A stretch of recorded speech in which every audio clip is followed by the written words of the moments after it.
The Washington, D.C. region SCCA embodies the true essence of sports car racing in America. Whether it's racing Formula cars at Laguna Seca, track day events at Summit Point, or hosting spec series across the country, the heart of American road racing lies within the Sports Car Club of America. Tonight, the WDCR SCCA iRacing League will be the first ever on SimTV to tackle the next generation of sports car racing. The Porsche 718 Cayman GT4, the Audi RS3 TCR will take to one of the Midwest's most technical tracks, Mid-Ohio Sports Car Course. It'll be a one-hour endurance event with these entry-level race cars, and it all begins now on SimTV. Welcome to SimTV. My name is Kyle Heyer, joined by Finian DeCuna tonight for our I believe it's our seventh round of action this season with the WDCR SCCA iRacing League. And this time, Finian, the brand new GT4 and Audi RS3 TCR going head-to-head in a one-hour endurance event.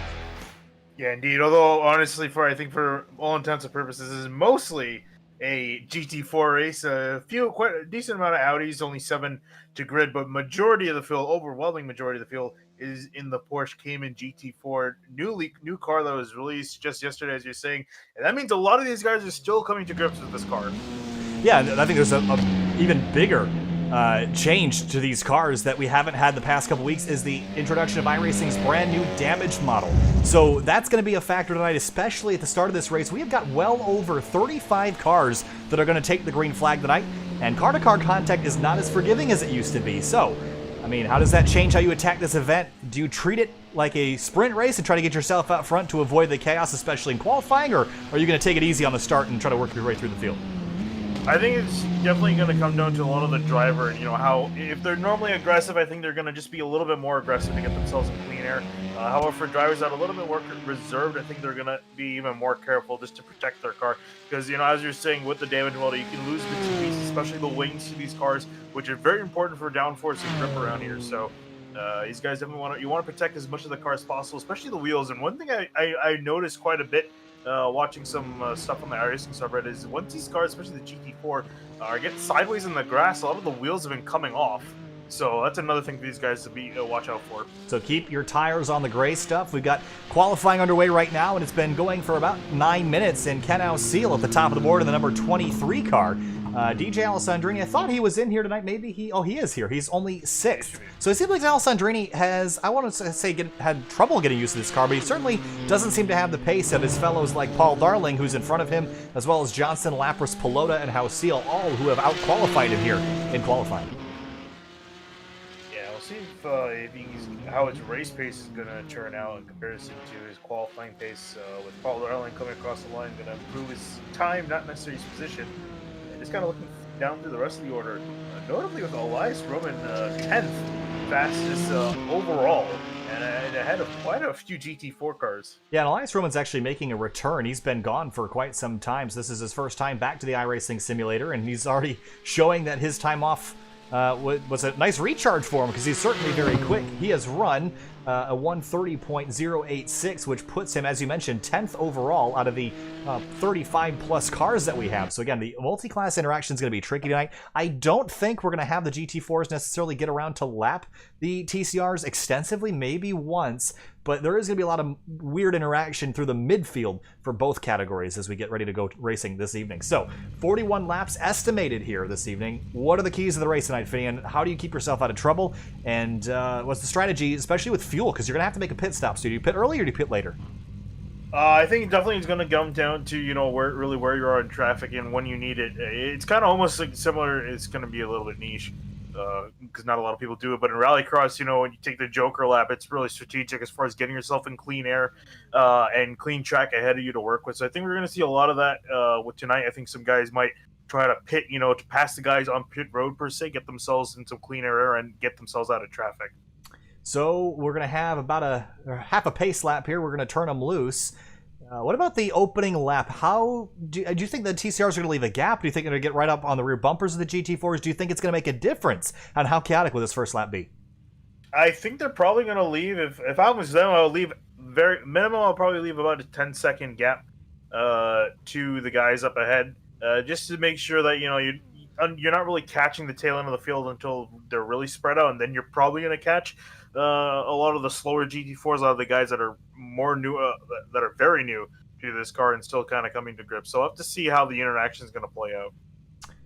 There is a lot of race cars here tonight, and I'm a little bit concerned about just the vast number of them that we have as we take a look at the grid that we've got set up this evening. And about 7 Audi RS3s, and the rest of the field is all the brand new Cayman. Obviously, the new shiny thing is what everyone's jumping to for tonight.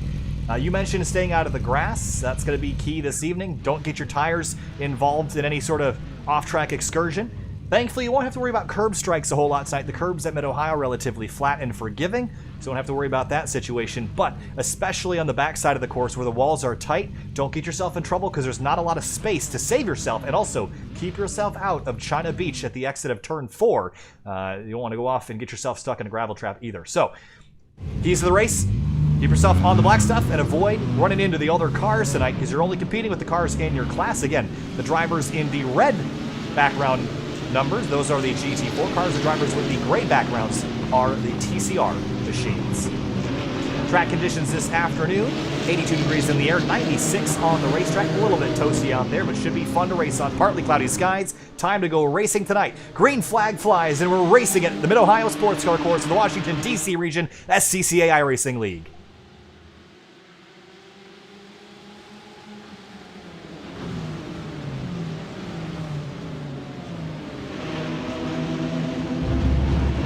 Oh, car spinning in the background. I'm trying to see who that is, but it's the 461. DeMarco, another car off the background. And Kyle Herbst came flying sideways into him, so already some guys struggling with the cold tires in these Caymans. And I think we're going to see potentially a few more spins. More spin right in front of the field. That's Max King around in the 30s. No, it's not Max King. It's the 23. Is that House Seal? It is, and he's dropping down the order. The pole sitter out of the race early. Yeah, that's rough. Into the braking zone for turn number 4. It's Pelota that's in control as the TCR field makes their way through the start-finish line. And side by side for third, that's DJ Alessandrini. Max King in the 37 on the outside. Now he'll have drivers left down that in the downhill towards turn 5 and 6. Elias Roman going to pull the TCR field away. They've down to the keyhole already.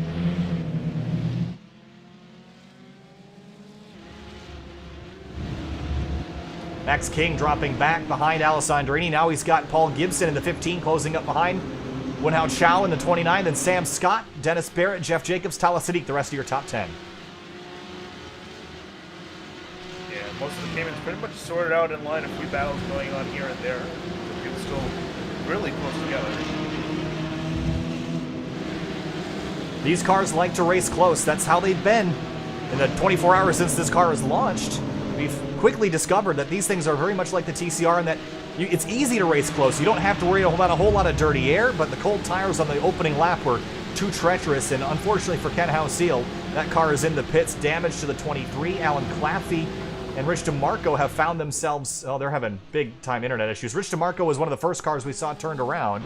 He's got some major damage on the front end of that race car. Back to the TCR fight, Elias Roman in command, David Alessi, Sean Cromwell 1 through 3. Yeah, and I imagine that these C-Stars are going to be close together for quite a while this race, if not the entire race, especially looking at the top 3 as you're saying with Cromwell, Alessi, and Roman. In the braking zone, Jeff Jacobs just got taken out by the 45 car. That was Tala Sadiq that rear-ended him going into the keyhole, so that spun out the 38 car, and everyone did a great job jumping on the binders to avoid getting into that. But Jacobs is going to quickly fall down the order. He started in 14th. He dropped down to 18th with that spin. Ooh, Guido Waxman and Mark LeBance got together. LeBance around as well as Waxman, and a huge stop for a lot of guys.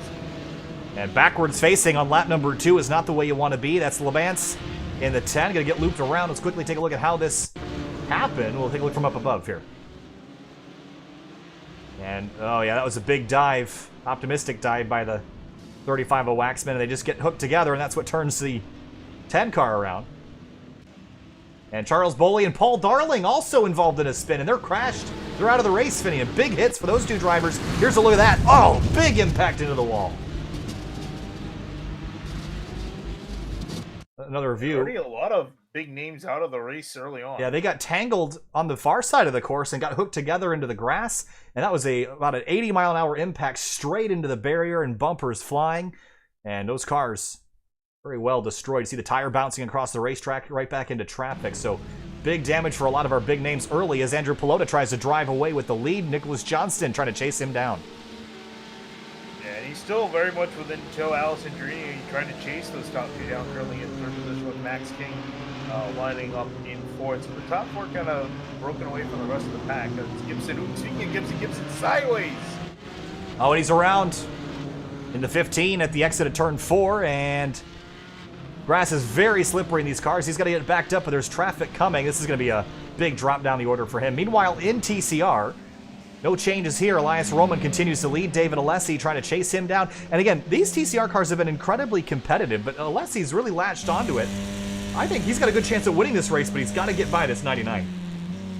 Yeah, and definitely there is some time to work with. Obviously, you guys have well over a few minutes left in this race. And still a pit stop to come for those drivers as well. Back up to the GT4 lead. Pelota in command. Johnston in second place. Was about a 10th off Pelota's time last time through.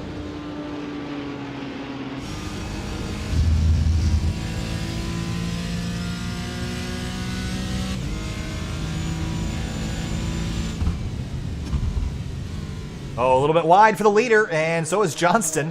Trying to get that late apex and launch back forward. I would keep an eye on, though, DJ Alessandrini and Max King just both ran 2/10 quicker than the two leaders. So third and fourth are coming up to the front. Especially, I'm curious when DJ gets up to them and catches them. It's going to be an interesting battle. We see DJ, obviously, I think qualify wasn't his strongest effort. Obviously, we say that him being only in sixth, but definitely showing a lot of race pace. Race pace is good pace to have because that's what pays the big bucks. They'll give you a trophy for qualifying. And we'll see if Alessandrini can track down those two leaders. It's a 1.4 second gap between DJ and Nicholas Johnston. And you heard Max King behind, revving out the car, tacking out. Let's talk about the gearing in these cars, and actually, just talk about the car in general. This car is about 425 horsepower, has a top speed of about 175 miles an hour in very good conditions, but it'll not get to that here tonight. It's also quite a bit heavier than the TCR car. It has anti-lock brakes and traction control, and both of those two settings, the TCS and the ABS, are attached to the same knob. So you want ABS, you got traction control comes with it.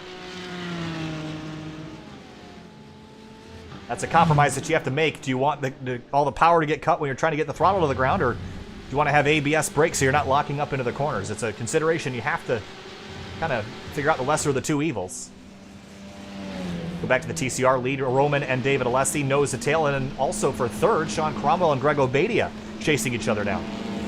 Yeah, Cromwell falling off the pace, and now it's Obadia and himself going for third. So the top two will get a fight amongst themselves.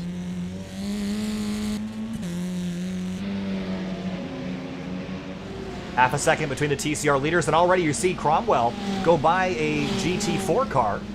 And I believe that's Ryan Harrison in the number 4. So some of the slower GT4 cars are actually intermingling with the TCR leaders. You even see up the road. Try to see what cars. Paul Gibson, Waxman, they're back rolling, but the TCR leaders are not that far behind.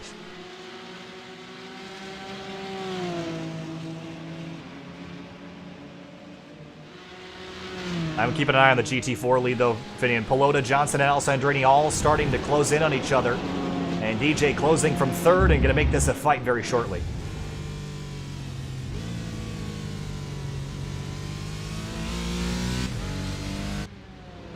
For the top spot, 2/10 of a second. Johnston is there. We'll see if he can figure out a way by Pelota, or if he's willing just to sit in line for now. Is there a rush? Got a lot of time left. There is quite a bit of time to work with, especially being so long in this race. You don't really want to make yourself too aggressive of a move early on. Just kind of let the race come to you. Through the keyhole again, trying to get the late apex onto the back straightaway, and no change for the lead there. TCR, mighty close though, 2/10 of a second, but Alessi's really struggling to get a run built on Elias Roman. And I imagine these cars are kind of a pain to drive around here, Finney, with all these tight hairpin corners. These front-wheel drive cars do not really like making that kind of radius, so it's probably a lot of work going on inside those cockpits right now. Yeah, I can say from experience, the only official race I've actually done in the TCR was at this very track, and probably not the best track, I think, for these cars. It definitely tends to understeer quite a bit, so it's a bit of a chore in some cases, but I'm sure you guys are having quite a bit of fun racing each other. Well, you see Alessi deep on the brakes behind the 99 into the keyhole there. Back up to the GT4 lead. Still nose to tail between these front leaders, but they are letting DJ close in from third. I'm telling you, we're very short time away from seeing these 3 cars in a battle, and if these 3 start fighting, Max King is not that far behind, and it'll be a 4-car race for the lead here. Yeah, and effectively would be only really a 4-car race. Wenhao Chow and Sam Scott are pretty far behind. And speaking actually of Sam Scott, he's under attack from Dennis Barrett. Scott in the very brightly colored 98, and Dennis Barrett in behind in the very Canadian-looking plaid colors of the number 11. And trying to chase down the driver in front of him, Sam Scott. Christopher Lapras in the number 12 car. He started in third, ended up kind of going for a loop and got sent all the way back to 9th place, so he's still got some recovery to do. And Talas Sadiq in front started 19th. He's up to 8th. He's had a great climb.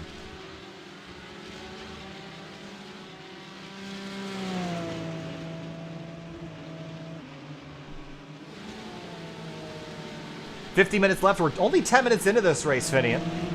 They've got so much time left, but Pelota now has a rear bumper full of the 31 and Nicholas Johnson as they chase each other through the S's. Yeah, I'm curious how much of a fight that Pelota is going to play up, because again, as you're saying, you know, with 50 minutes remaining in this race, you know, it's do you fight for every position tooth and nail, or are you going to just kind of give and take on some spots? Because we don't know if Pelota, if he lets Johnson on by, will he be able to stick with him, and I think that's kind of what's going through his mind right now. Well, these cars are so new, I'm not really sure anyone's had time to science these things out yet, especially when it comes to fuel strategy. We'll have to come down pit lane to make a pit stop at some point. I'm not really sure if anybody's sorted out exactly when they want to do that yet. This is likely the first race that these drivers have done with that. Johnson takes a look, tucks back in line for turn 1. There's a lot going on. These drivers are figuring these cars out as they go. Here comes Johnson with a nice run down towards the keyhole. He's going to have a shot here. There he goes. Looks up the inside. Into the keyhole on the brakes. ABS vibrating that front end of the race car as he gets on the pedal, and he's going to take the lead away, and Pelota contact out of turn 2. And he goes off the racetrack, and does he have damage to that front tire? It doesn't look like he does. Got away with it. Well, RG Bargy, Alessandrini moves into second, and closing on leader Nicholas Johnston. Yeah, it's a tough situation there because naturally, especially in that corner in particular, the car just wants to move out to the outside, and both of them are pretty much vying for the same spot. At least Pelota was able to save the car, but has dropped back towards Max King. A couple of drivers recorded as out of this race: Alan Claffey, David Graver, Charles Boley, Paul Darling, Steve Moeller in the number 36 TCR, Kyle Herbst, Ryan Maloney, and Ryan Davies, all out of the race. I believe Maloney and Davies never actually took the green flags. They will not have to worry about losing points tonight. And there is no points to keep track of here. This is a non-points event, so just here for fun. John Cromwell in the number 6. That's that white TCR car. He's got Calvin Wong on the outside, and this is for overall position. Yeah. And 3rd and 4th in TCR, just past the number 100 GT4. Yeah, I was going to say, Calvin Wong, Sangi are kind of caught in the middle of the TCR field as they've been slowly creeping up. In fact, Roman, just up ahead of him, he's got Paul Gibson, Nico Waxman, and Mark Levance. Yeah, that's 15, 16, and 17 overall. So I wonder if we'll see a fight. And they are actually running a hair quicker than the groups in front of them that you just mentioned. Keep an eye on these drivers. And we have to stress, too, this is a very weird oddity in multi-class racing to have the slower class be pretty on pace with the next class ahead of it. Usually there's always a distinct difference, but here there's quite a bit of overlap, more so than most other multi-class series. Yeah, these cars really never meant to race together. They were not designed with the philosophy of being multi-class cars. The Audi RS3 TCR, again, touring cars, not really a spec category, but they typically only race amongst themselves. You know, and then you think about GT4, the same situation. Very much like the GT3s that are the next class up, they don't typically race with themselves, and it's a very American idea to throw all these cars together on one track together and make them race their own races. I mean, you think to GT3, in Europe, they only race one class in GT3. In America, it's just part of a whole other deal to consolidate more racing into a smaller amount of time.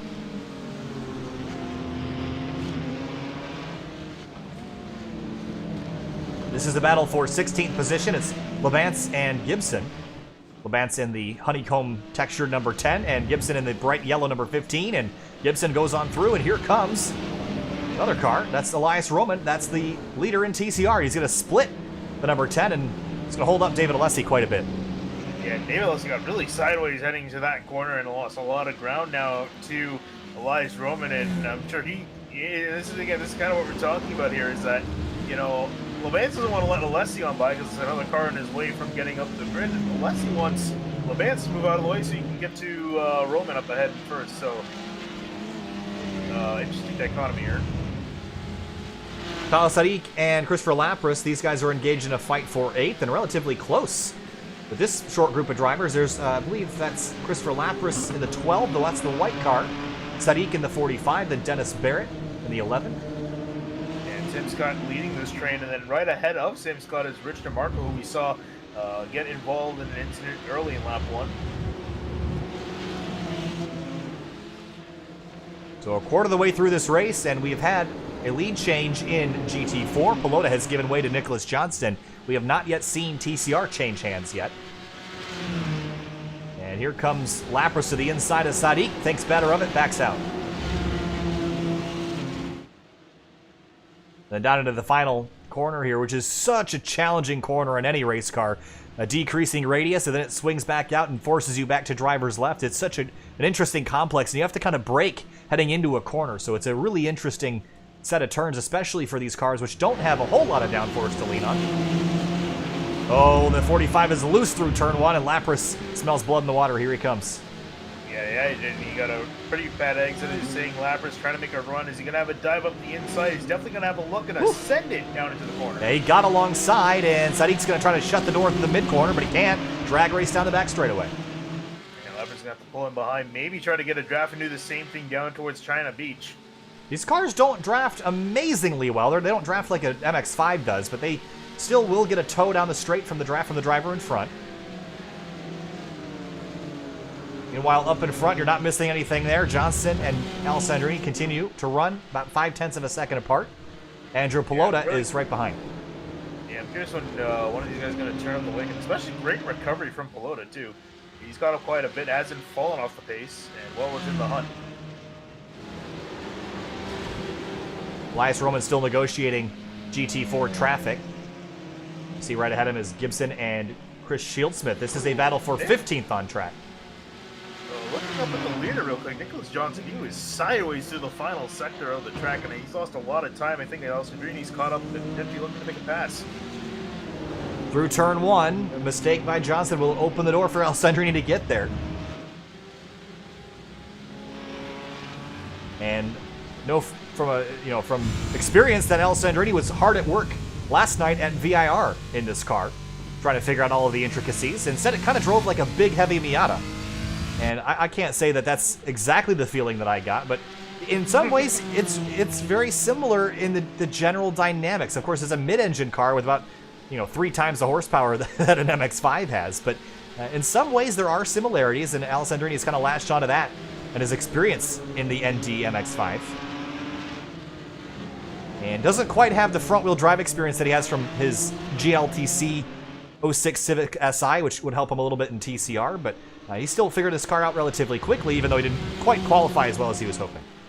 Yeah, one driver I'm actually quite surprised is doing really well in this car is our leader, Nicholas Johnson. I didn't really think he would do this well. We ran some test races with a few other drivers in some of the other leagues last night, and he did well in both those races. So I'm quite surprised with him. I expected him to be, decent up inside the top 10, but not leading and dominating these races. So we'll see if Johnson can pull up Alessandrini and Pelota. This is such a technical racetrack. I mean, there's so many intricacies to the braking zones here, and how slow you have to get on throttle not to understeer as your car crests over the hills, especially through 5, 6, and 7. So this is a track that will favor someone with a light foot and a really accurate hand to guide these big, heavy cars into the corners. They're not quite as nimble as the TCR machines. So when it comes to making quick motions, especially through the S's here, these cars can be a little bit sluggish to respond, especially on cold tires, and I don't think tires will be worth taking tonight. It'll just be a fuel stop. Jeff Jacobs in the number 38 has Lex Kuracek in behind him. And it looks like Jacobs is going to hit pit lane, And Dennis Barrett has spun. I believe this is down in the keyhole. The number 11 car, he started 15th, is going to drop back down to 10th place as Evan Schickel goes on by. Let's see what happened to Barrett. Was there contact from the 12 of Lapras? Oh, he might have gotten some help. Yeah, he sure did. Yeah, looped him around. And no damage to that car, but certainly going hunting at this point to go back to find the rear bumper of the 12.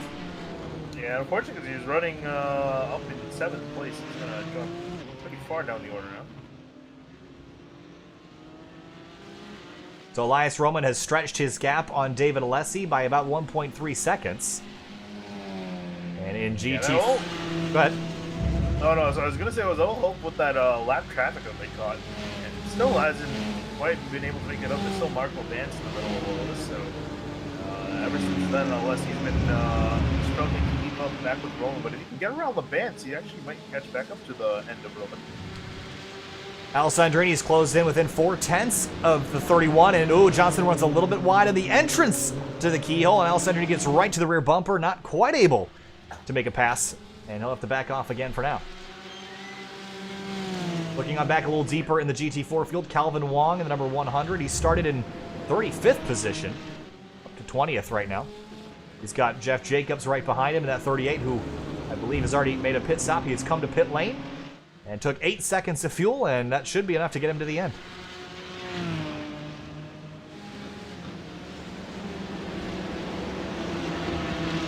The third place fight in TCR that we talked about in the early going has now faded. Obadia in that black number 66 has 2.5 seconds on Sean Cromwell. And Louis Alessi in the 43 TCR, some very significant damage on the left front of that race car, Finian, so he's had a little bit of a run-in with somebody. Yeah, definitely. And I mean, really, for TCR, most of the drivers are spread out, really, except for the leaders in the class, Elias Roman and David Alessi are still pretty close together. Francois Brou is the final TCR out on track, and he is a lap down. I believe he might have started from the pits. I don't remember seeing him on the grid, so currently running in P6 in class, and back up to the GT4, lead through turn 1. Johnson and Alessandrini continue to chase each other.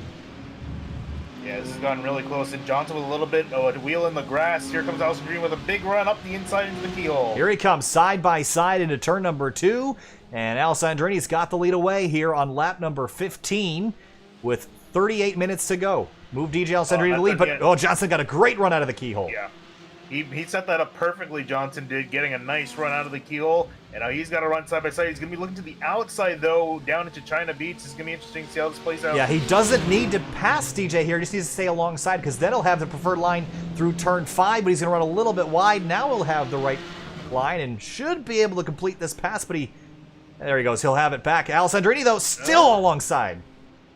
Yeah, a lot of switching back in this section, so one car's leading, then the other car is leading, and they're still side by side.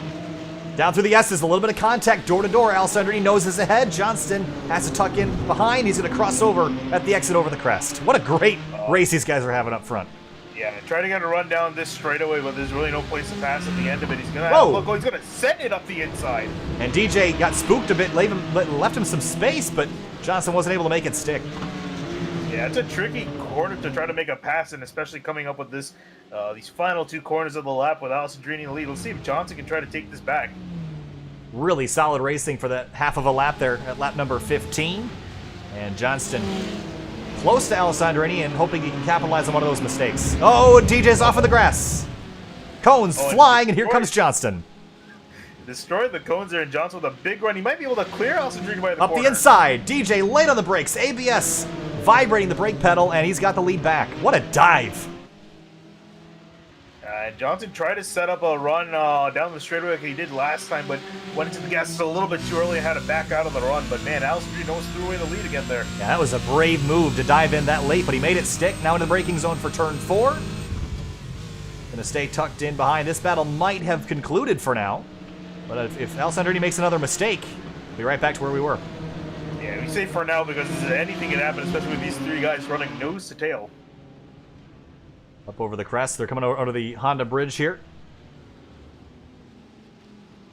And DJ with a slight advantage now, about a half a second. And Pelota closing back in on Johnson. We might see second change hands again. Yeah, Actually got a lap car of a Francois Brou TCR car up ahead.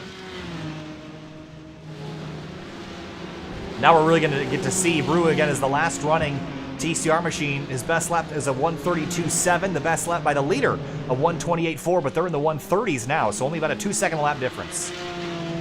And he's going to pull over, let them by.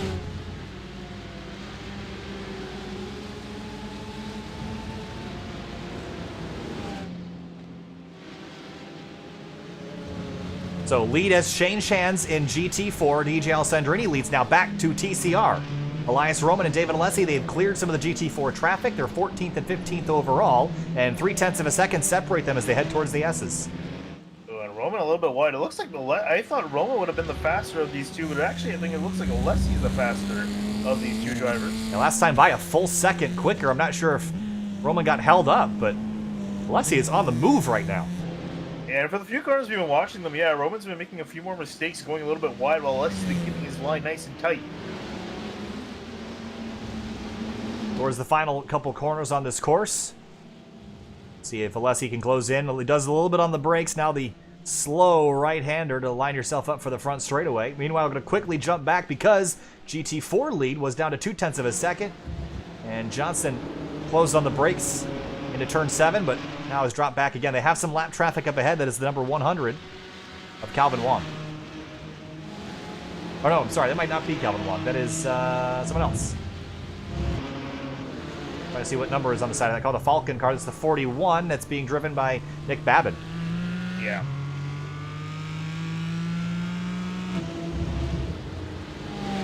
He's going to be right in front of DJ in turn 1 here.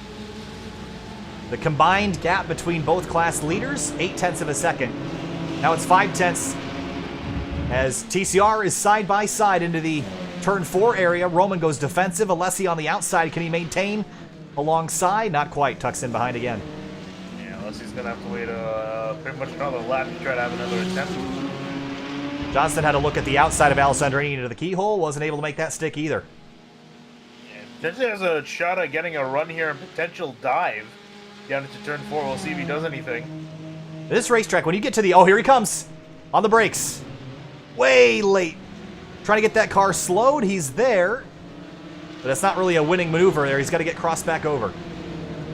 He's going to try, but he's keeping his apex nice and tight to the corner so Johnson can't get anything. Great battles here, and I don't think we've seen the end of it by any stretch of the imagination. Closing in on halfway, and that means we're going to probably see pit stops here relatively shortly. Johnson, big slide. That's going to leave him vulnerable to Pelota here. Here he comes. Yeah, I've been curious about Pelota. Pelota's been kind of sitting and observing this entire time, and now he's going to make a move on Johnson here, but Johnson's going to have a better line and clear Pelota. Might be for the better. I think Johnson's a little bit stronger than Pelota. As we say that, we're going to jump back to TCR again because David Alessi... Oh, now he's going to get held up slightly. I thought that was the 10, going to try to slip to the inside, but he didn't.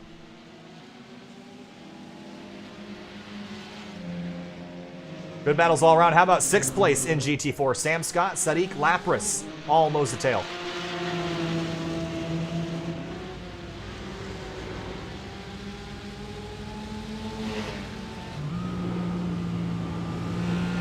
Through turn 1, you see Sadiq riding the curb to try to get that car to rotate. And this car definitely comes into its own after a couple laps. It takes about 5 laps to really get into the zone, and then for another 10 to 15 laps after that, it's fine. And then you start to kind of burn the tires off, get too much heat in them. That's when you start to lose the pace.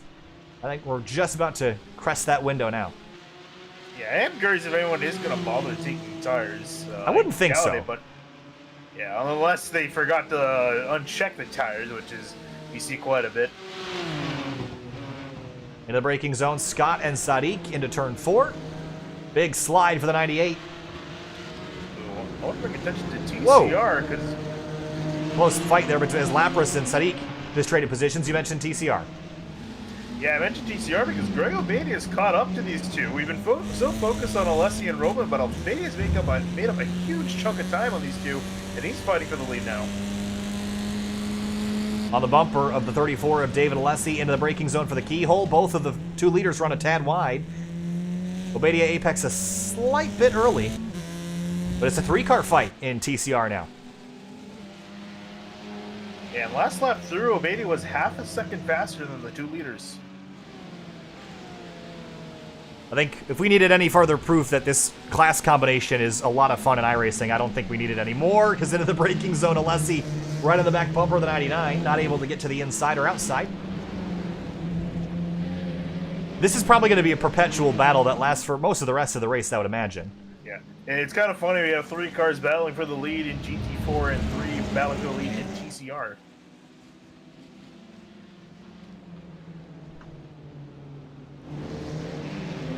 Dennis Barrett looks like he's had some more trouble. He's in the pits as he backed it into the wall. Oh, yeah, so that car already had a spin earlier tonight off the bumper of the number 12 of Christopher Lapras. Now sits in pit lane at 30 minutes to go, and probably just a fuel stop for him as well. He'll take fuel and get back out on the racetrack. Alessandrini, Johnson, Pelota still 1, 2, 3 in GT4. Then immediately back to the TCR battle. Obadia a little bit slower that lap, but still between the top two, very, very close. 0.04 of a second separating them in lap time last time by. Yeah, I'm curious when one of these guys is going to jump onto pit road. If I'm Obadia, I would come to the pits now, so that way he could potentially get some clean air to get past it. This is what I was talking about early in the race. Because I think he's definitely got a faster car than these two. Again, doesn't have the air to work with it because they're in his way. I think there's definitely consideration about where you're going to pop out in relation to the rest of the traffic, but I'm not really sure there's any place on the racetrack that doesn't have traffic right now. If we try to look from up above, I wonder, there's cars on every inch of the circuit from turn 1 to the final corner, so I'm not really sure traffic can be a consideration because it's going to be bad everywhere. Yeah.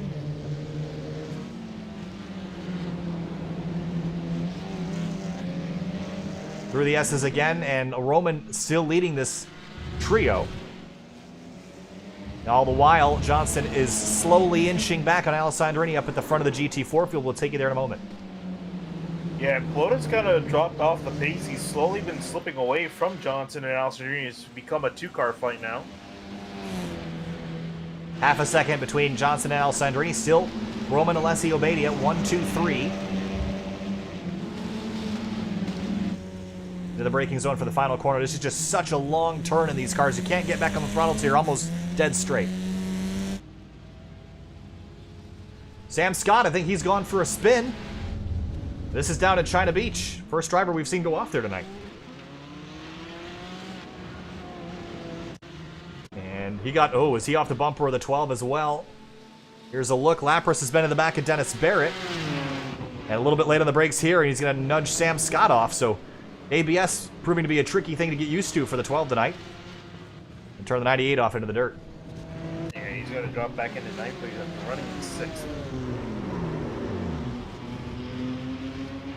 And again, we were talking about how we've seen the wheels get pretty damaged by going off the race course, and we haven't really seen anybody meet the end of that tonight.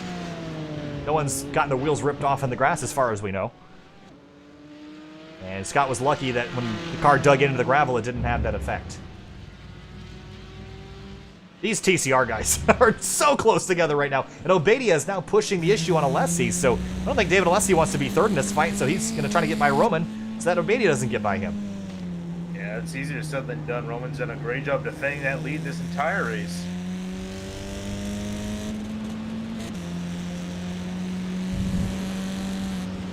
Obadia's last lap was only half a second off his best of the night. So he's certainly back on the pace. Alessi up the road is 0.6 off his best of the night. Ooh, Obadia into the pits. I like this call. I think he felt like he was being slowed down. He can go out there and run his own pace. We'll see where he pops out. Yeah, this is definitely, I think, the call for him to make. So we'll see where he's going to get shot back out in traffic. Meanwhile, back to GT4. Alessandrini comes across the line to complete lap number 22. Johnston still less than a half a second behind.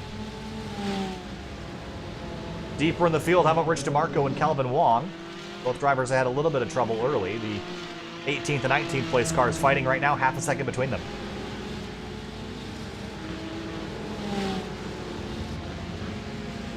Yeah, Wong's been kind of struggling as well as DeMarco. DeMarco has been trying to make up ground ever since the start of this race. And so far, so good in that respect. Roman defensive into turn 4. But again, this whole back section is so switchbacky that if you can get alongside somebody, you might have a shot at passing him. It's just the initial, how do you get alongside him without losing position immediately before the next corner? That's where the challenge comes in here at the Mid-Ohio Sports Car Course. Yeah, that's really, you have to be fairly present alongside the car to really make a move like that. Otherwise, you're just going to kind of end up losing that battle, as we saw earlier in the race when Al Stream was side by side. Alessi's really pushing the issue now, and this becomes a little bit of a scare for Roman. I mean, these guys obviously have a lot of trust amongst themselves, but it's so easy to just miscalculate one time and send somebody off into the gravel trap. So Roman's got to be conscious that he's hitting the same marks every time he doesn't catch Alessi by surprise. How about GT4? Johnston right back in the bumper of Alessandrini. DJ hits pit lane. Yeah, so some slight differences in strategy here. Guys coming to the pits to kind of get themselves in some better air. So we'll see now how this is going to play him into the battle between him and Johnson. This really shows faster, I think, by themselves. Yeah, so Pelota's going to follow Alessandrini, and we'll see how long DJ sits here on pit lane. And with 25 minutes to go, it's going to be a pretty long stop. 12.1 seconds for him, for Pelota. Taking a little bit more fuel. It's going to be a very long stop for Pelota. I wonder if he's... Nope, 15 seconds. Now we're going to find out. Next time it comes around, with Johnson will come in and what his strategy will be.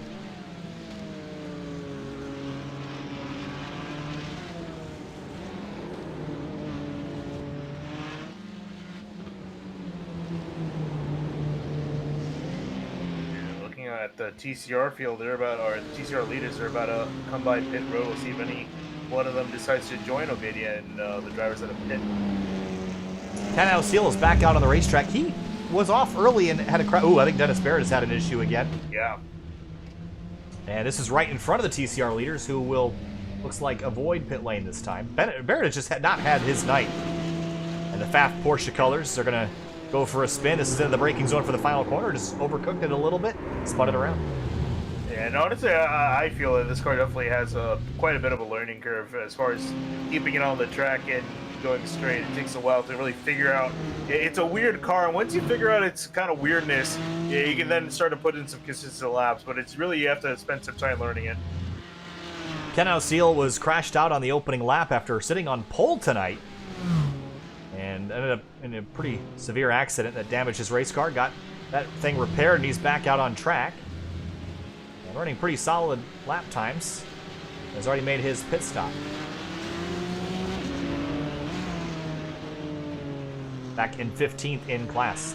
Lapras on pit lane. Johnson is back in third place, and he has come out in front of DJ Alessandrini. Finney, that's a big move for Johnson, and he did it by having a 1 second shorter pit stop, and that gave him about a second worth of time on the racetrack.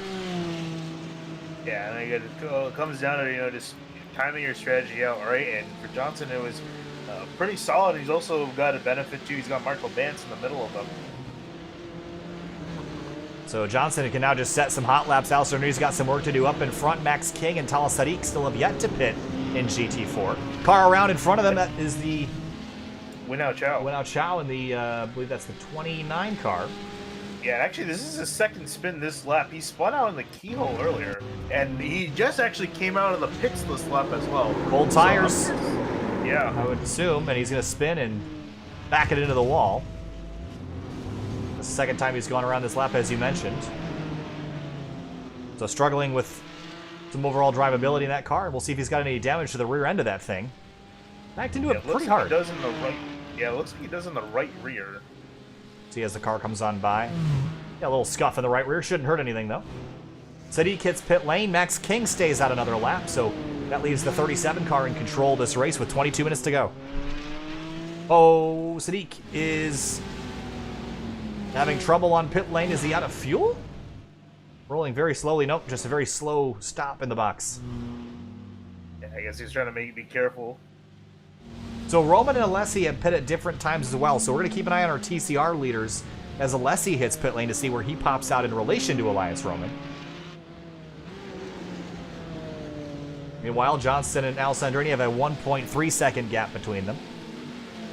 Evan Schickel has taken over fourth place for now, but he has yet to come to pit lane. That will eventually turn over third to Andrew Pelota, who lost a ton of time on that pit stop sequence.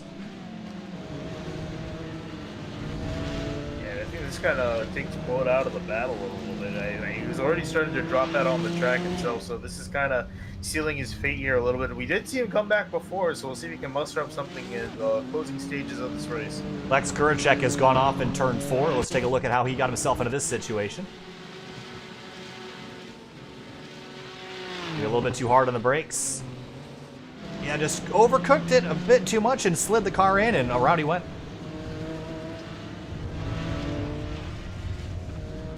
No harm, no foul. He'll continue. Max King has hit pit lane. That's going to turn the lead over back to Nicholas Johnston, who has kept the gap fairly constant with Alessandrini. Now they got to work through some traffic. And oh, spin up ahead of the leader. Whoa. Oh, that was Shieldsmith that went for a slide. Another car off track in front of them. Oh, and that's given Alessandrini the lead back as Johnson was out on the grass. Oh, man. Trade for position. Move Alessandrini back out front. Let's see what happened. Yeah, all the work Johnson did to put his strategy out, it's all gone out the window with that lap car. Here's a look. It was the 28 is Shieldsmith. He's just going to get loose right in front of Johnston. Gets up on the curb, and Johnson hard right into the grass. And good on Johnson for keeping that car straight and in control. Hard thing to do. Yeah, of course, it's going to give Alessandrini the lead back, and Johnson is going to have to fight back by this TCR car. So DJ's looking in the mirror and saying, sayonara, because I don't want to see you ever again. And unless Johnson can get this over with quick, I think this might be DJ's race to lose. Yeah, I'm curious if Roman might let him on by here. Both these cars in their own fight. I think we're going to have this fight over right about now, and it will be, as the 718 Cayman will out-drag the TCR in a straight line. 1.4 second gap, so basically roles reversed now. Can Johnson catch DJ with 19 minutes to go? So David Alessi still has not made a pit stop yet. And also, does David also have some massive rear? Oh, okay, never mind. That was on my side. Yep, not on my end. He looks fine to me. And he's down into turn 4 right now. And Sean Cromwell has also not come to pit lane. So 2 of our 4 TCR cars up at the front have not yet made their pit stops. Max King is off my timing and scoring, and I don't know why. Let's see if I can find out what happened to the number 37. Yeah, he was behind the 43. He's through turn 1 and just... Oh, he's back now. Just an internet connectivity problem.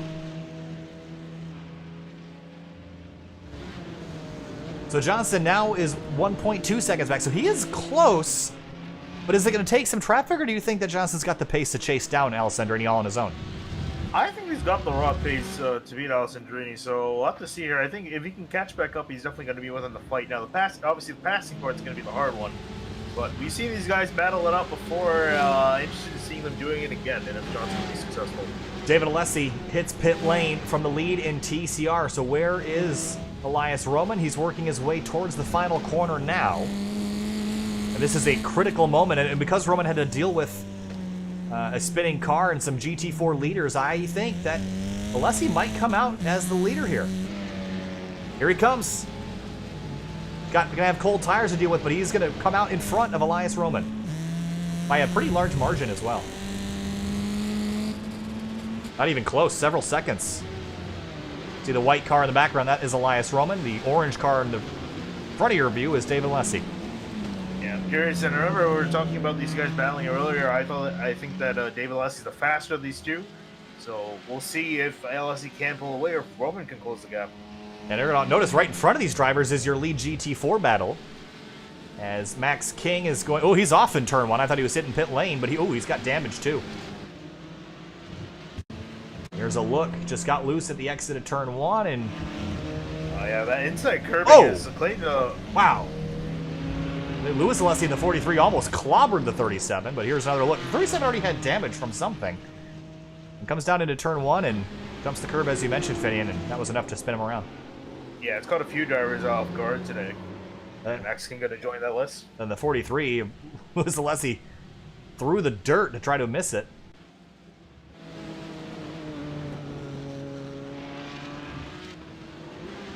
Second and a half between Alessandrini and Johnson.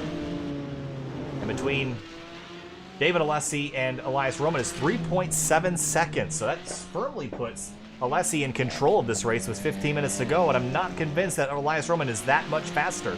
He's got a lot of work to do. Ken Seal off in turn 1. And looks like he's also avoided significant damage again. We were concerned about the tires tonight.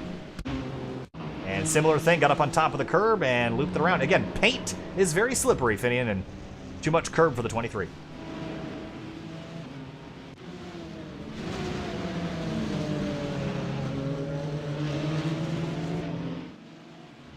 We're working on 15 minutes to go, and our leaders have pretty much stayed constant since the lap after the pit stops for both classes. Alessandrini took it over after Johnson had to avoid a spinning number 28. And the 34 of David Alessi took what will eventually be the lead away from Elias Roman through the pit stop sequence. And Ken Seal separates those two drivers.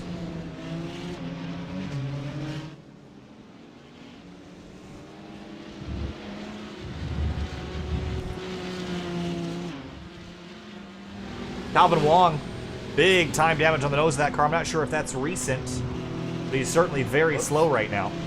Yeah, I was gonna say, it looks like it might be recent today. He went really slowly through turn 1.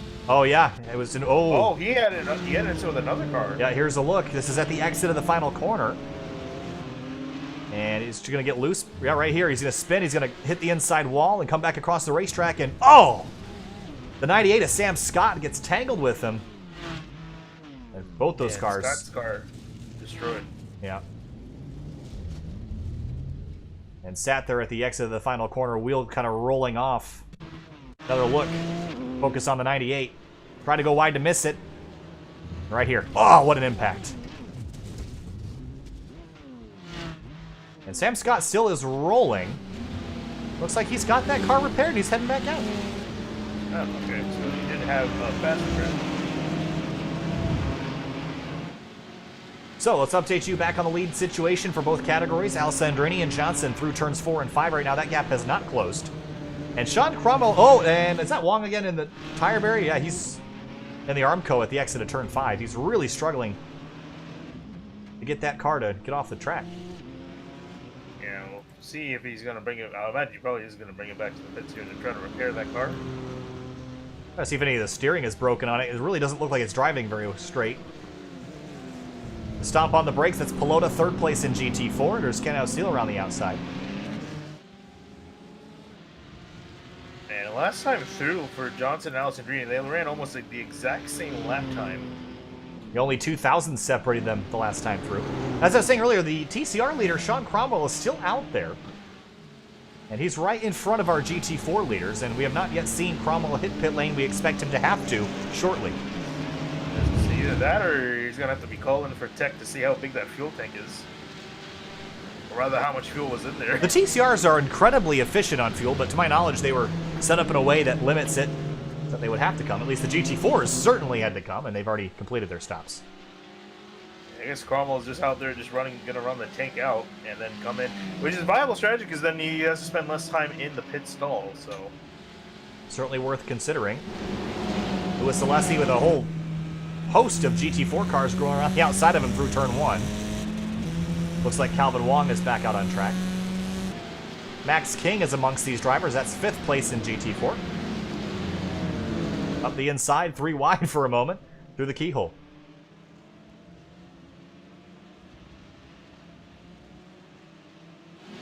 So closing in on 10 minutes to go, Finian, and I don't know if Johnson's got the pace anymore. It seems like DJ's kind of found his stride and he's running away with it right now. Yeah, I also didn't know that Johnson was in behind Cromwell through that slope part of the track. So it's only going to expand the gap even more. But yeah, I would have thought that Johnson would have had enough pace to close into Alessandrini. He has enough pace to keep the distance, but he's struggling to close that gap, and he's starting to run out of time now. Running out of time here, 11 minutes and 50 seconds to go. Johnson is in control of 2nd place. Pelota's 6 seconds back from this. John Cromwell continues to lead TCR. He has not yet made his pit stop. Neither has Louis Alessi in the 43. All the other TCR cars have already come to pit lane, and David Alessi is just driven away from Elias Roman. So David Alessi's in the catbird seat here once the 6 car Cromwell hits pit lane. Yeah, and Alessi, just to tell you, the lap difference between Alessi and Roman was about a second to an advantage to David Alessi, so definitely the faster. Well, we've seen some incredibly entertaining racing, especially through the middle part of this race with Alessandrini and Johnston. And Johnston still is capable of running quicker. The last lap wasn't a great example of that. He has closed in big time this lap as Alessandrini had to deal with the 38 car of Jeff Jacobs, putting him a lap down. Yeah, we'll see if Jeff Jacobs gives Johnston as hard of a time, or if he's going to let the 31 on by. I'm sure Johnston wants him to let him on by. Running out of time. Over the crest. It's right on board with the 31.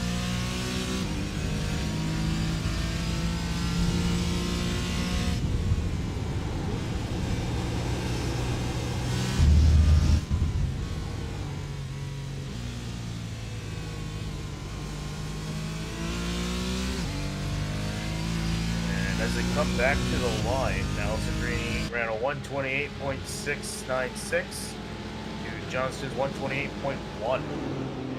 Yeah, the question is, can Johnston consistently run that much quicker, or was that just lap car helping the 31? I imagine it's a little bit of both. I think it's definitely giving him some more vigor. As he looked like he was not going to be able to catch Alessandrini. Now he's close enough to, if he can push a little bit more, he should be able to reach him.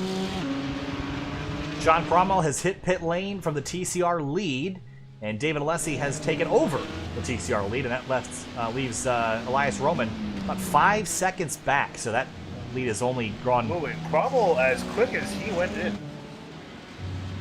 He's back. Oh, wait, no, never mind. I didn't realize the lead is past him. Yeah, he's a long ways back. He was a long ways back before he came, before he even stayed out, so that I don't think that strategy was ever really going to work. It maybe did close up the gap to Elias Roman, but certainly not going to be a race-winning strategy for him. Yeah, I saw a white car. I thought that was Roman. I was like, wow, that worked out amazing. Talas Sadiq has gone around for a loop at the exit at turn number 1. Here's what happened to him. We'll ride on board. And similar story here. Jumped up on the curb. You know what I think is messing with the driver's night up on that curb, Finney, is when you get these cars tires up off the ground, the traction control has a really hard time sorting out where to send the power, and I think when these drivers are bouncing over that curb, that's where they're losing control. Is maybe not because of the power and the oversteer, but just because the traction control is having a hard time figuring out what to do when the tires are airborne. Yeah, no, this thing does struggle quite a bit with curbs in some corners, and you can definitely, as you're saying, ride the curbs normally. But when you start to send them in the air, it's when it gets a little bit tricky with these things. So again, learning experience for a lot of these guys, which curbs to take into, as we got Sam Scott off in the gravel. That's at the exit of the S's here. We'll see exactly how he got himself in that position. Again, you can take curbs with these cars, and you can launch over them, but it's the problem when you're in a sustained corner. That's where you seem to lose it. And Scott almost had it gathered up and then slowly let it go wide. And did he break the rear wheel on that? Looked like he might have. Nope. Caught the gravel at a bad angle, and wouldn't be surprising if he had broken something. But he continues down in 16th place in category and 21st overall.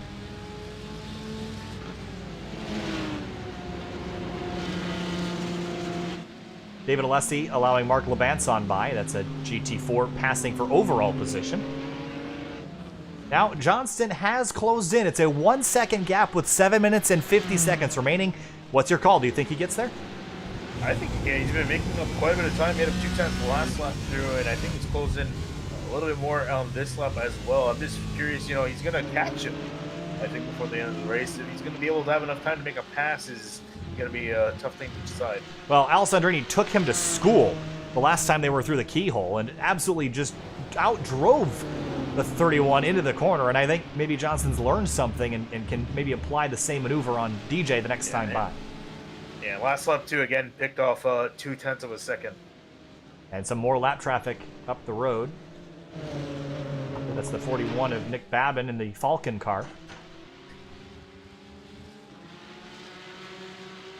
And now Johnston's within the slipstream here. That's certainly going to help, won't it? Especially down the long back straight here. He'll get maybe a 10th as you see the headlights flashing on the 61 as the Falcon car pulls over. Yeah, I think we're definitely going to see the pass for the lead either in the keyhole or heading down into turn 4. These guys can hear Johnson tried it last time through and they were side by side. Curious, we might see a little bit more than just side by side. We'll see a bumper get used as well. These GT cars able to use the bumpers a little bit. A little bit, not a lot. Not a lot. I wouldn't go smashing people out of the way. Like a stock car. No. Not quite a stock car, but more a stock car than the skip barber cars these guys normally race, so in that regard it'll help. Oh, whoa, he's off! Sideways. DJ's off in the dirt, and Johnston goes by. So with 6 minutes to go, that was the one mistake that DJ made that has changed potentially the outcome of this race, but now there's 6 minutes, roles reversed. Maybe DJ just wanted to make this exciting. Could be. They did a good job of making it look convincing, if that's the case. DJ doesn't make a lot of mistakes, and it's rare to see him make one, but got a new car, new for everybody, including Alessandrini, and just was off. Kind of had a bad angle into the corner and just slipped and slid off the course. Yeah, he went a little bit too far right on entry, and I think with the momentum shifting, I caught him off. But solid save, though, and he's right back with Johnston. But now Johnston, I'm sure he's going to be a little bit surprised. I don't think at this point he's expecting to be on the defensive. No, and you have to completely switch your mindset. You've gone from attacking and driving as hard as you can to now driving defensively. You're looking in the mirror, and you're trying to figure out, how do I not make a mistake? And it's not about outright speed. It's just about not letting the driver behind you have an easy way by. And DJ will get back to him. He's there.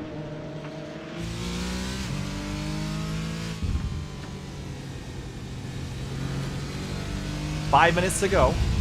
It'll be about 4 laps next time by.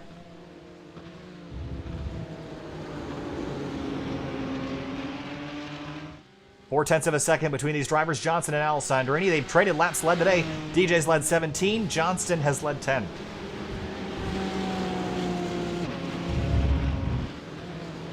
Looking to lead a few more before this race is over if he can. Try to be in the lead as long as he can to the line.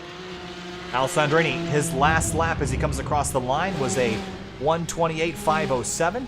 Compare that to Johnston's 1:28.413. So it was still a slight gain for the 31 last time by.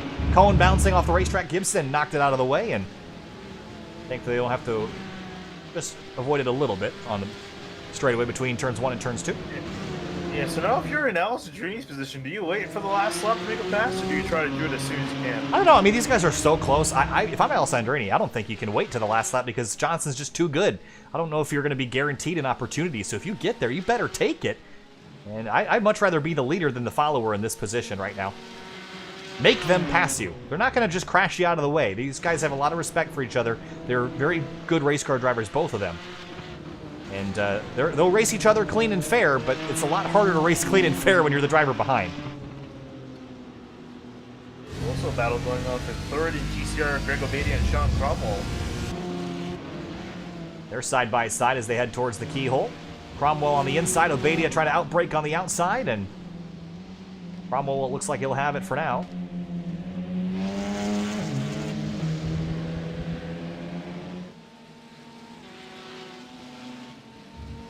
We'll see if Obadia can maybe pull a crossover. He's alongside again down the back straight. He's got a lot of straightaway speed, and he's going to run right on by the 6 car here. Yeah, did a great job setting up the run down the straightaway as Obadia's going to try to outbrake Cromwell and going to clear him from a spot. Great battle between these two for third in class. This is for a podium in the TCR category. Back up front. Just cross the start-finish line, and you see behind him Calvin Wong again struggling with car on corner exit, but 2 minutes and 45 seconds left. Johnston, a 1:28.563 to DJ Alessandrini's 1:28.504, so that time was quicker for the chasing car.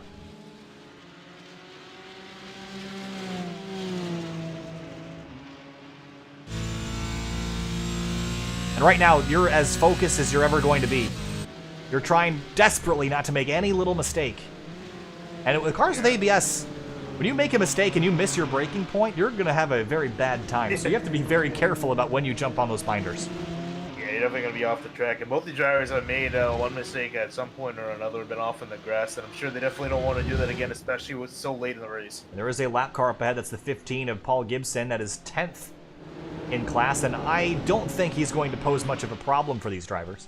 They'll probably get out of the way. Actually, well, one driver who Johnson probably doesn't want to see again is Chris Shieldsmith, who's right ahead of Gibson. And Shieldsmith, if you remember, is the driver that went off in front of Johnson, forcing him to go off and yield the lead to DJ Alessandrini. So DJ chucked it in there. He knows he's got 2 laps to get back to the 31. It's a half a second gap.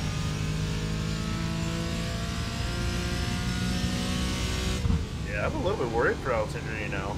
He's been keeping that gap kind of distant. You really need to be on the bumper of the driver in front of you. You want to have a good enough draft down the straightaway to make a pass. Yeah, and he's chasing. He was 2/10 slower that time. I think he might be overdriving slightly. We have 1 minute left in this race. We will have one more lap after this one to conclude this event. After 60 minutes of racing, it's going to come down to the final lap, and if Johnson makes a mistake, it's game over. But DJ's got to find a way to force him to make a mistake. Yeah, it's going to be tough to do considering how far back he is. I'm sure Johnson's kind of tuning him out just a little bit to focus on his own line. No challenge in TCR right now. It's Alessi, Roman, Obadia, Cromwell. Lewis Alessi, and then from 6th on back, that would be Francois Brou and Steve Mahler. They are out of the race. We have 26 cars remaining on track of the 36 that started. Drivers that are out: Brou, Harrison, Claffey, Graver, Boley, Darling, Moeller, Herbst, Maloney, and Davies. And 20 seconds left in this race. Alessandrini has closed, but he's going to have another set of corners to get this job done. I don't know if he's got the pace to do it. There's 2 lap cars in front of him, and they might be a problem. And it shields me right in front of Johnson here. This is some deja vu as they take the white flag. Here they come. White flag in the air here at Mid-Ohio Sports Car Course. Nicholas Johnson and DJ Alessandrini traded the lead several times. There's a car off. It's Waxman to the inside of turn 1. He'll wait. Drivers have traded the lead back and forth several times. And Alessandrini, chance to win is growing narrower at the moment. But there still is lap traffic to deal with. Yeah, oh, big run! That was a big run. Down the back straight, Alessandrini got a great exit out of the keyhole. He's going to have the slipstream. This is not over yet. Yeah, but I think he's a little bit too far back. He's going to have a look here. There's no way he can send it to the corner and make the corner at the same time. He's going to have to yield it, and he's definitely not running out of opportunity. Lights flashing, trying to distract Johnson. He's close. He's within a half a car length of the leader. Final time through the S's. He is there. Will he use the bumper? Or will he get alongside him the old-fashioned way? Will Johnson make a mistake? Here they come. Put the pressure on. Big dive. Well, a little bit wide in that corner. Better line for Johnson. You hear the traction control screaming away in the 31, just trying to get the power to the ground without slipping and sliding. Here they come. Set of corners. Alessandrini's got the run. Final sector. Johnson, Alessandrini, nose to tail. Checkered flag is waving. Who's going to get back there first? Final corner, Nicholas Johnson with a late race surge after a mistake from DJ Alessandrini. Nicholas Johnson wins at the Mid-Ohio Sports Car Course in an epic battle between juggernauts of the Washington, D.C. region SCCA iRacing League, and Johnson goes to victory lane. Yeah, no, solid battle between both these guys for the entirety of the race. It's fantastic to watch. Great battle there. David Alessi coming on through in the number 34 car. And he's led some laps in class, but it wasn't until after the pit stop when he kind of fooled Elias Roman, took a little bit less fuel, less time on pit lane. He's going to come on through, and David Alessi will go to victory lane in the TCR category tonight. It is number 34, and Elias Roman a long ways back. Gave it one away. You can really see how much David Alessi flexed his muscles once he got out in some cleaner air to Roman after trailing him for the first half of the race, as now Roman comes across the line second in class. Greg Obadia and Sean Cromwell are working their way around as well. Obadia comes home on the podium in the 66. And Cromwell not too much farther behind. Really solid battles throughout the field this evening. And we'll look from high above Mid-Ohio Sports Car Course, and here are your race results. Of course, there's your TCR results. David Alessi, Elias Roman. But for Greg Obadia, a solid podium run in the 66. Had a good battle with Cromwell. Cromwell's strategy didn't quite work out. Disappointing day for Ken House-Seal. He's going to come home in 13th after that lap 1 spill. And cold tires biting a couple drivers here early.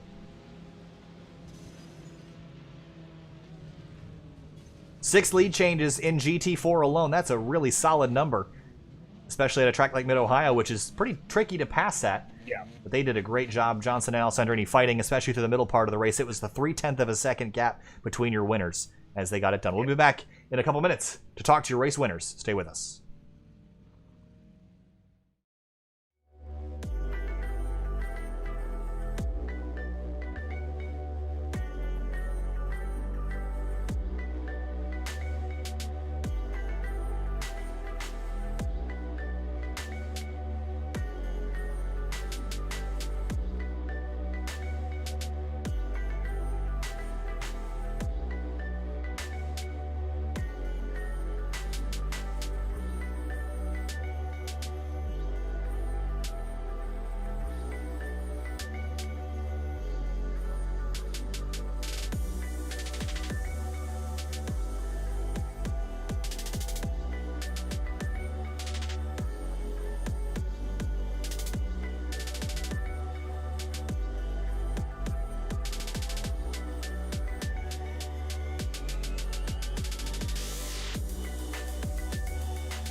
Welcome back live to Sim TV and the Washington, D.C. region SCCA iRacing League. We're here now with our second place finisher, Elias Roman, the number 99. Elias, it's been a little while since we've seen you here, but you come back and you're on pole and you had a really solid race, but things kind of slipped away towards the end. You came home P2, but you got to be really happy with how tonight went.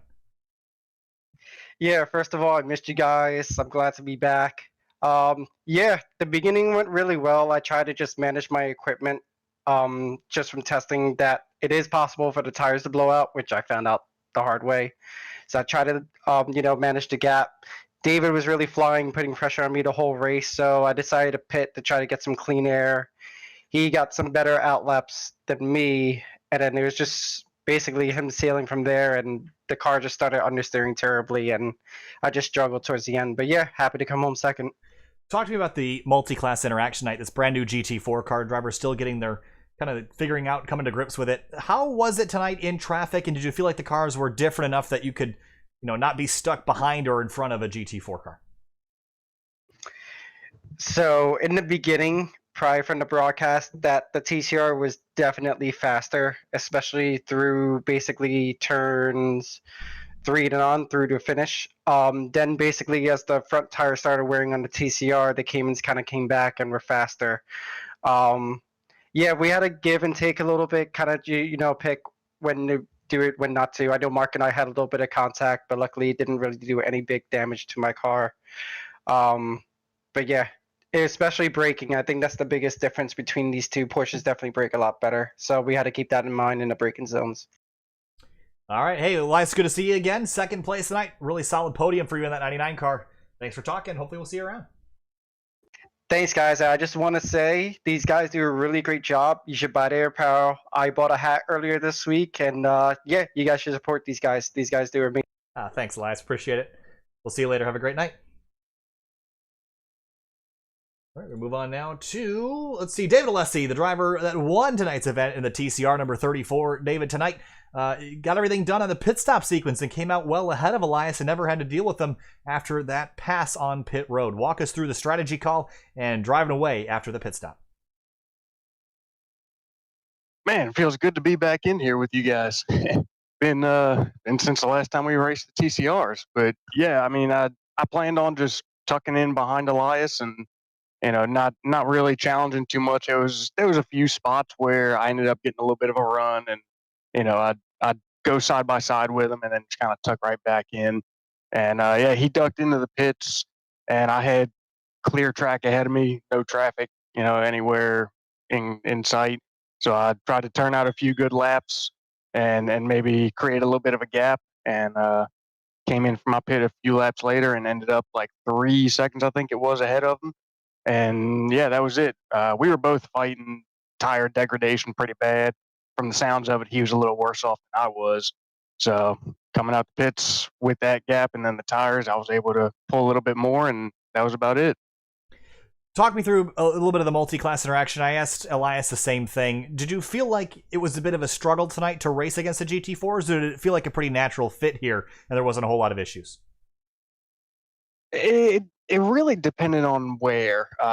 There was a few of the guys in the beginning that we were, right there nose to tail with, and they were running about the same pace as us. So it really wasn't too bad. I think I was a little bit quicker than a couple of them in some of the back parts of the track. But then on the straights, they were obviously quicker. So it kind of balanced out. It really wasn't too bad from my perspective. David, we want to wish you congratulations. Every time you're talking with us, it's usually a good day. So congratulations on the victory, and hopefully we'll see you up here again soon. Thanks, guys. Appreciate it. We'll see you later. Move on now to DJ Alessandrini, second place tonight. And DJ, that one's kind of got a sting a little bit. Traded back and forth with Nick Johnson for several laps, and the pit stops worked out, and you were out in front, and then the mistake towards the end. Walk us through what happened. Well, after the pit stops, I was actually 2 seconds behind, and then I went and got him again, and he dodged somebody spinning in front of him. So at that point, I was just kind of keeping him at a second, and I was pushing hard. I mean, that was everything I had, and the gap was basically staying the same. And I thought I could find a little bit more time there, and on entry, it got a little snap. So I went to fix it, ran out of racetrack, and just had to go for a little bit of a safari. But got it back, and and was chasing him down. But again, we were running basically the same lap times. And yeah, I just I was fighting him a little bit on the end, but I just if the mistake happened earlier in the race, maybe I could have made up for it, but I just made a mistake too close to the end, unfortunately. We were kind of wondering when we saw you guys racing so close for so long, how much planning was there in advance? We were kind of discussing with you guys running so close. We almost thought you'd kind of pull something where you'd wait until the very end of the race to make it pass, or vice versa. Was there that much pre-planning, or you just kind of race out there and just trying to figure out what the car can handle and then just push until you're in the lead? So I think there's a little bit of aero wash with the car. We're all figuring this thing out. It came out yesterday. I think there's aero wash with the car. So the draft doesn't necessarily help that much. It just makes you slower and faster in different sections of the track. And honestly, kind of the only way by, especially at Mid-Ohio, is just since it's already such a tough track to pass on, the only way by is just to be right on his bumper, and he makes a little half a tenth mistake, and then that's how you're going to get position on him. I think that's really the only way by. It's not like the Miata or the TCR where the draft just will pull you alongside coming into the braking zone. You kind of have to just put a nose in there when they just make a tiny mistake. You have to pressure them into it, and I think that's the only way you're going to get by. It's very tough to pass with this car, and it's tough to pass at Mid-Ohio in general. So I'm curious how the car will race on other racetracks. A really solid run, some excellent battles you had there with Nick Johnson and DJ. So it looked like a lot of fun. We're a little jealous up here in the booth, but congratulations on a P2, and we'll see you next week. Thanks, guys. It was a lot of fun. All right, have a good night, DJ. You too. Nick Johnson, driver number 31 tonight. It was up and down and back up to the top again.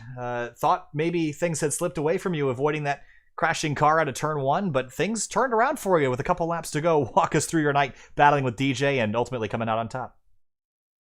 It was definitely a difficult night. Long race, no tires on the pit stop. So there in the early part of the race, I felt the rears going away a little bit, and I wanted to make sure to have some tire for the end. So I had to keep that in mind for the rest of the race. Just try to be easy on the rears, because I didn't want to start getting sideways at the end, because once you do, it's very difficult to bring it back.